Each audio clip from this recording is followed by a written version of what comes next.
Y'all will not believe what I found out. And I bet you mainstream media is going to try to keep this as far under wraps as they possibly can, but it's going to go ahead and prove something that I already said in the initial video involving Maurice Hill.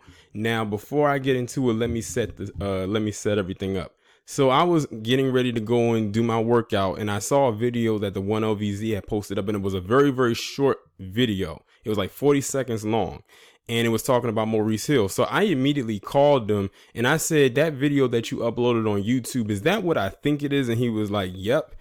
And I was like, oh, really? And then I thought about a video that I saw on Twitter that made me like look at this whole situation with the side eye.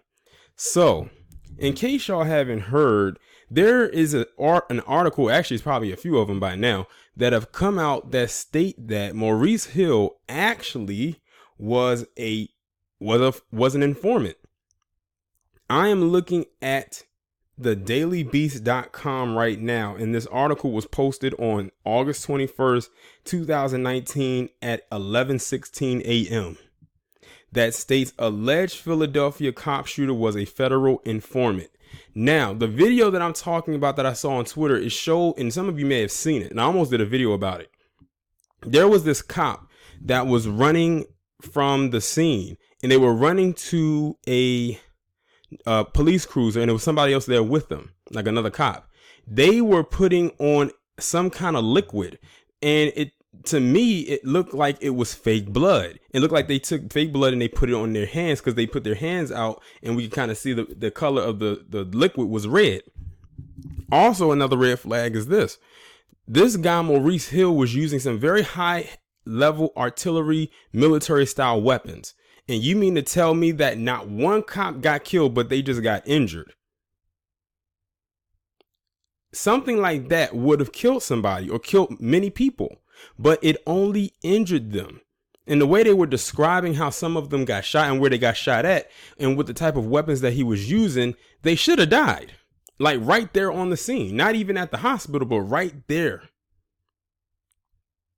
And then I said something in my initial video about Maurice Hill where I said, how much do you want to bet that this is going to be something to try to play into the whole black identity extremist narrative? Remember, they just leaked the documents explaining what the so-called BIE is.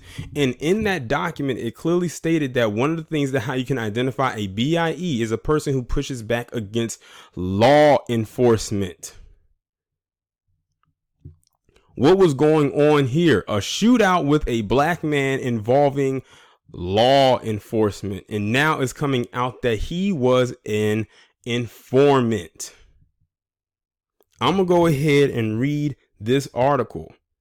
It says the man charged with shooting 6 police officers in Philadelphia on August 14th was a federal informant for years, according to documents obtained by the appeal. In 2010, Maurice Hill was sentenced to 55 months in federal prison for being a felon in possession of a firearm. In a sentencing memo, his lawyer noted that he has testified before the grand jury on 2 occasions, was willing to testify at trial, and provided information about a shooter that led to an arrest. He has cooperated with the government and provided information that has and will likely continue to imperil his safety and that of his family, the document says. His lawyer argued Hill should receive a reduced prison sentence as a result.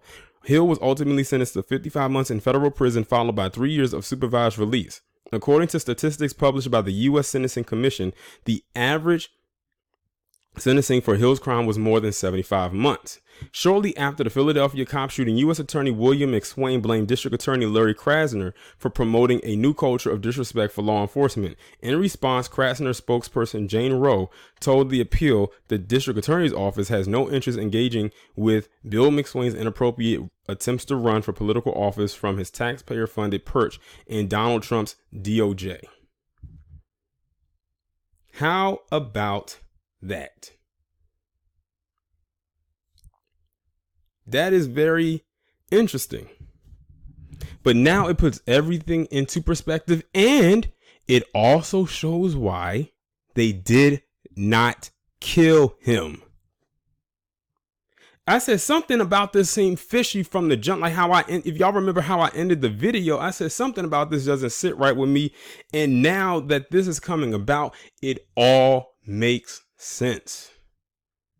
It was all a ploy to push that whole BIE narrative, because there's been pushback against it, saying that this BIE thing isn't real.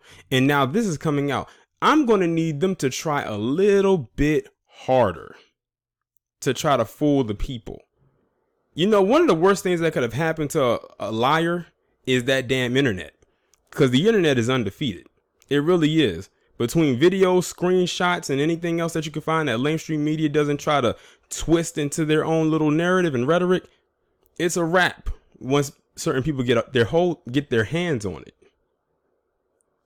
But I'm gonna leave this one up to y'all. I want y'all to tell me what y'all think about this down in the comments. Did you believe that this whole thing was a whole setup to push that BIE narrative, or did you actually think that it just kind of happened and it is what it is?